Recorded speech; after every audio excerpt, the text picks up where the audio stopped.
Namaskar and thanks for tuning in to the Economic Brief, our weekly program on the economy from an Indian perspective of the world. On the program, India's trade deal with the US is in the works and it could unlock huge potential for Indian exports into the US market.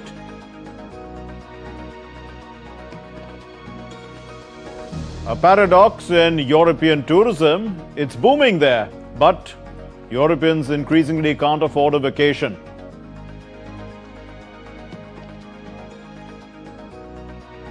Spain is getting more and more vocal about illegal immigration. Crime is on the rise, say the protesters. And Prada visits Kolhapur after the backlash over its appropriating the traditional Kolhapuri footwear design. Well, before we move on, let's listen to US President Donald Trump, what he said about duties on pharmaceuticals into the US. They would start off at a lower tariff, is what he says, and so that gives companies time to move manufacturing into the United States before imposing a very high tariff in a year or so. Now, India is often called the pharmacy of the world because of massive production of affordable generic medicines and vaccines. Now, India also supplies a significant chunk of those generic drugs into the United States. The pharmaceuticals will be tariffed probably at the end of the month, and we're going to start off with a low tariff and give the pharmaceutical companies a year or so to build, and then we're going to make it a very high tariff because we got to move them in. Look, there's two ways you do it. You make money or you have them move here so they don't have to pay the tariff. Those are the two ways. The pharmaceutical companies are moving back to America where they should be. Well, let's take a look now at the India-US potential trade deal, which is in the works. Things are being worked out.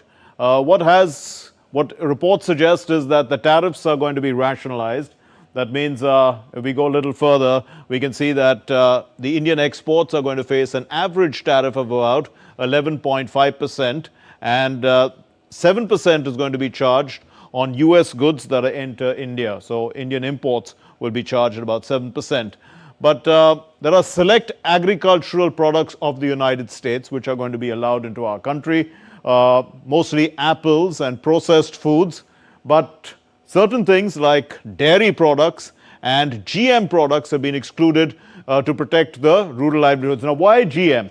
GM is genetically modified. That could change the entire biodiversity. The seeds could affect other crops as well. And, that could change the entire pattern.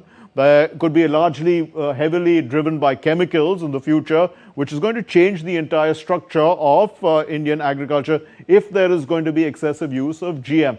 So that's the problem with GM. But apart from that, there is a unified tariff structure that's likely for all vehicle categories. So that way, automobiles is a large segment of trade, which in trade and goods, which will be more or less be worked out upon a unified tariff structure. And all this is just really the stepping stone towards a much more broader deal, because India has a significant trade surplus with the US, about $41 billion, which they hope to try and, which the US hopes to balance. But we need to also increase trade because that's how growth takes place. But let's look at what the US president was talking about. He said that this deal is going to be, India's deal is on similar lines with Indonesia. Now, Indonesia's deal is not quite something that India really wants. If we look at it, 19% tariff on Indonesian exports to the US.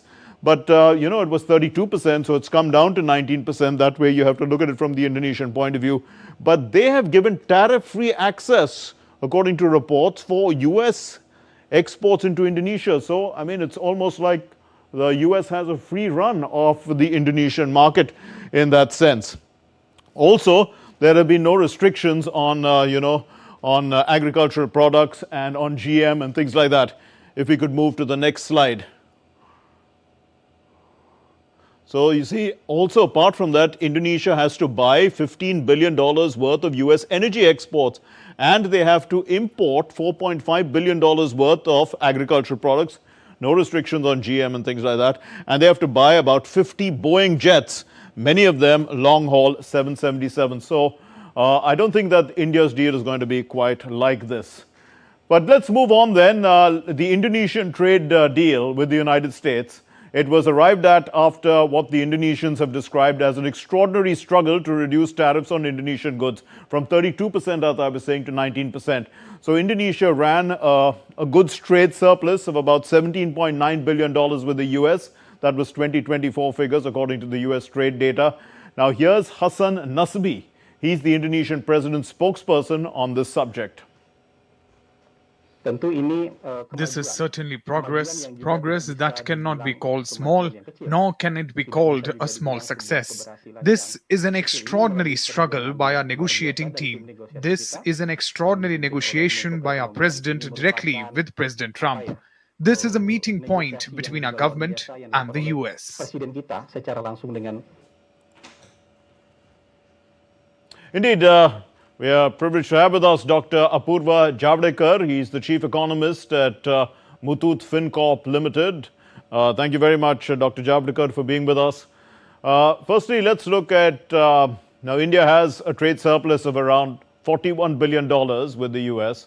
Will the proposed difference, as I was talking about 11.5% and 7%, about 4.5% in the tariffs, make it more balanced, or would we need to do something more? What else do you think can be done?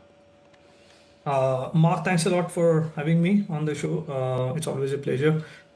So you're right that we sort of export roughly $86 billion worth of goods, merchandise to the US, and they export less, 41 billion less than what we export them. So that's the trade deficit. Now, your question is interesting because it depends upon whose perspective are we talking about. Both India and US have strategic interest in expanding their exports to each other, because there are a lot of sectors where India has comparative advantage. There are a lot of sectors where US can share technology, export goods, do joint ventures with Indian companies, and also promote their exports to Indian markets. And so overall, the free trade sort of a world would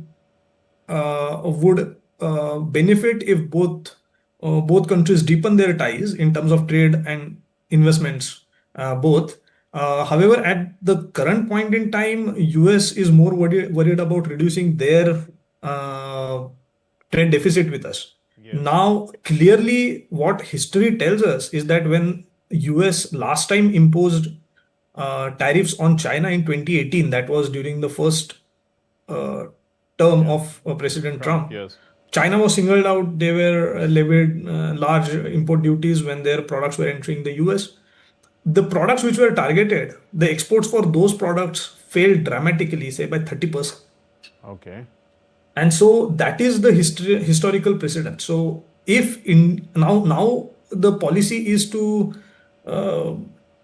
charge levies not only against one country but against all the countries, and so at the end of it, it's going to boil down to which countries face more tariffs versus less tariffs. I see. And and to that extent, how much India loses its exports to the US. Indeed. Because it cannot be that US suddenly switch off from exports and from imports and start producing everything domestically. That's not going to be feasible, at least in the short run. And therefore, the import pattern is going to shift from, say, India towards some other countries, if those other countries, for example, Mexico, faces less tariffs. So that's really, so from India's perspective, I think we face the risk of losing exports in the short term.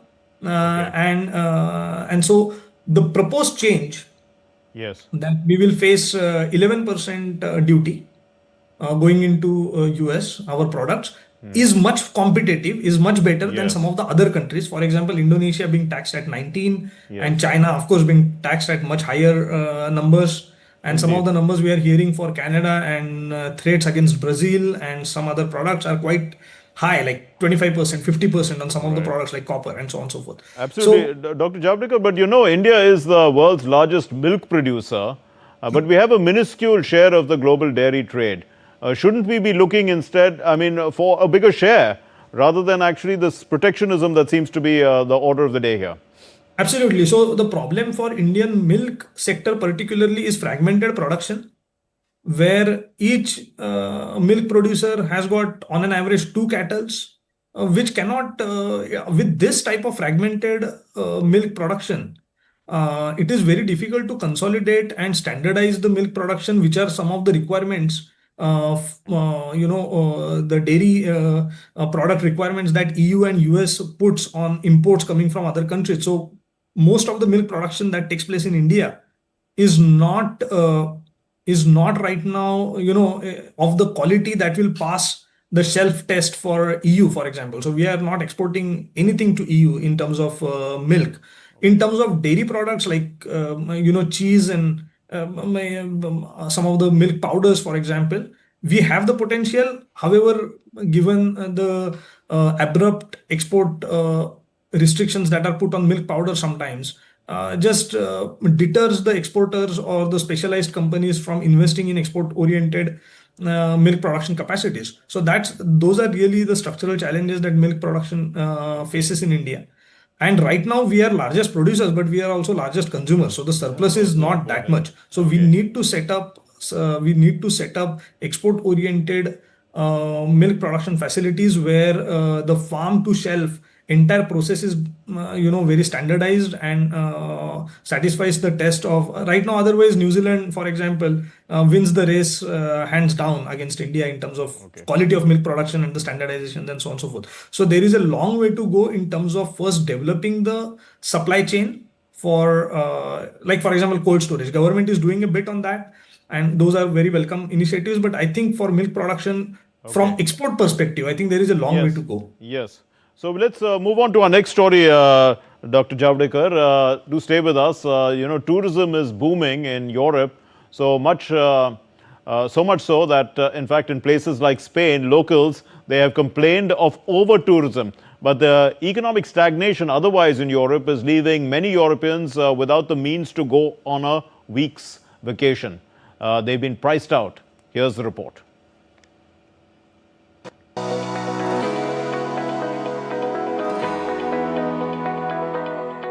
Tourism in Europe is booming, but according to Eurostat, in 2024, 27% of the EU population aged 16 and above couldn't afford a one-week holiday away from home. It is clearly paradoxical, but it's also a tale of two Europes playing out within the same continent. In Romania, 58.6% couldn't afford a holiday. In Greece, 46%, and in Bulgaria, around 41.4%.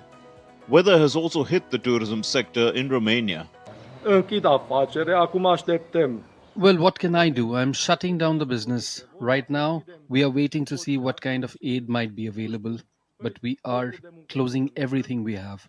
And I don't know, there are no jobs in the area. Fewer Europeans traveling within their own countries means reduced revenues for local hotels, restaurants, and attractions. Regional disparities are likely to widen, forcing people to move within Europe for better opportunities. Germany and Poland have reinstated temporary border controls as of July 7, 2025, to curb irregular migration. Chancellor Merz insists it's not repatriation tourism, which would be against the Schengen area's principle of free movement, but it has the same effect. Es gibt aus Deutschland. Some people claim that there is, so to speak, a kind of repatriation tourism from Germany to Poland, and that they are then practically taken back across the border to Poland. That is not the case. There are no such cases.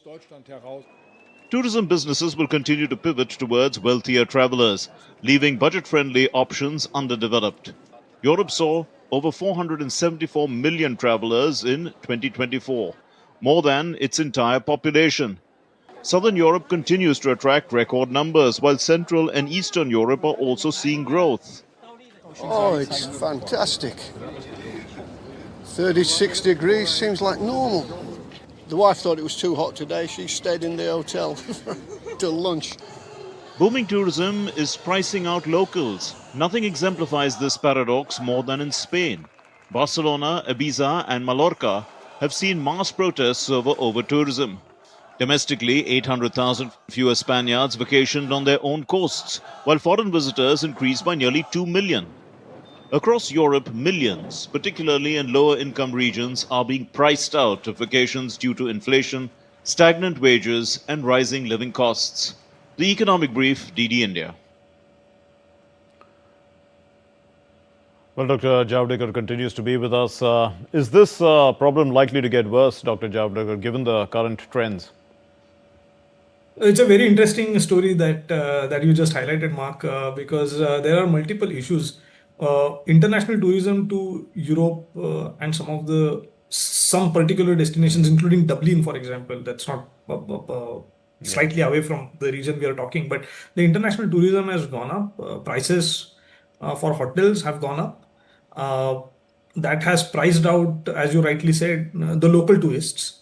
And this comes on the background of real wages, which is your wage, or your salary is net of inflation, have been stagnant in Europe post-COVID, while prices have been soaring. In fact, one of the data points tells us that the real wages might have declined across Europe and differently across different countries, but roughly by 5% or in total over last 2 to 3 years.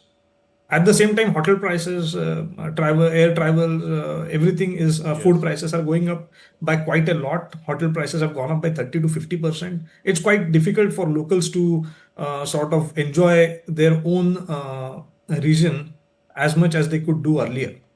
There is a bit of a spillover as well, because a lot of local housing is getting used for Airbnbs or for serviced apartments. The stock of housing available for locals for normal living has gone down, right, pushing up the rentals of the housing as well, and that sort of means that less disposable income left for Europeans to spend on holidays or recreation. So it is changing the consumption patterns overall. It's not just limited to tourism, but the type of products being purchased is also, like, in their routine life is also changing from premium products to less premium products. So these effects are not just limited to tourism, but extend beyond that.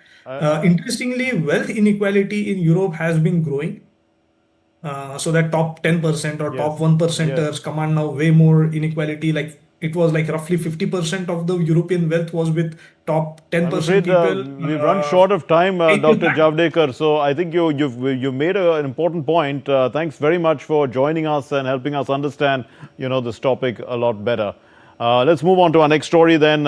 We've seen how Spaniards are upset about over-tourism, but the issue is getting worse. In fact, increasing number of illegal immigrants into Spain is causing rising xenophobia. The protesters, what are they saying? They're saying crime rates are on the rise. Anu Kaushik reports. Police patrolled the streets in a bid to curb unrest.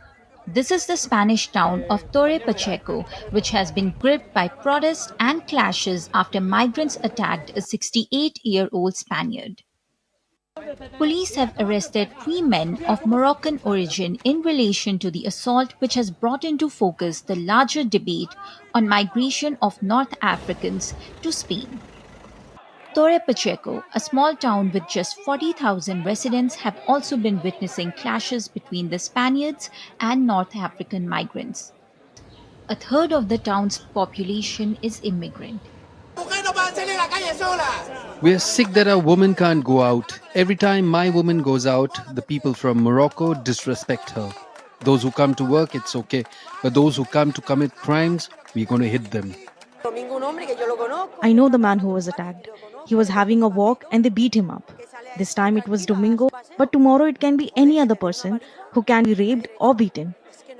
Local authorities have blamed far-right groups for violence during the protests. According to reports, these groups have spread xenophobic messages on social media to hunt down North Africans. Over 120 civil guard officers have been deployed to maintain security in the town. The local Moroccan community has also appealed for calm. We want everything to calm down and allow authorities to do their job. We don't want conflicts. The unrest has become a national issue, with Spanish Prime Minister Pedro Sanchez defending immigration, citing economic benefits. Today, Spain's progress and strong economic situation owe much to the contribution of migrants who have come to build their lives here. That's why I want to emphasize the importance of cooperation with countries like Mauritania to ensure safe, regular, and orderly migration that benefits both our societies. The government has accused Conservative Party Vox of inciting clashes.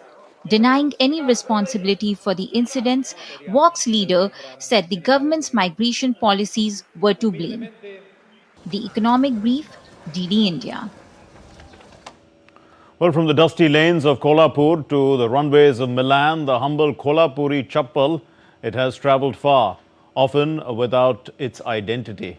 Now, cultural staples like Indian cholas, Scandinavian scarves and traditional footwear are appearing in global fashion, but often without credit to their creators. After a backlash over Kolhapuri-style sandals, the Italian fashion giant Prada has sent a delegation to India. We leave you with Aman Kumar Himanshu's report. Thanks for watching the Economic Brief.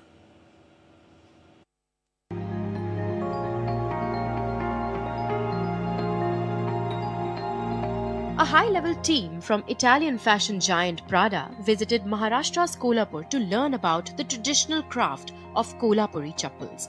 The move comes after the brand faced backlash for featuring the iconic Indian footwear, without acknowledging its origins in its Spring 2026 collection. The delegation comprises Prada's core technical team.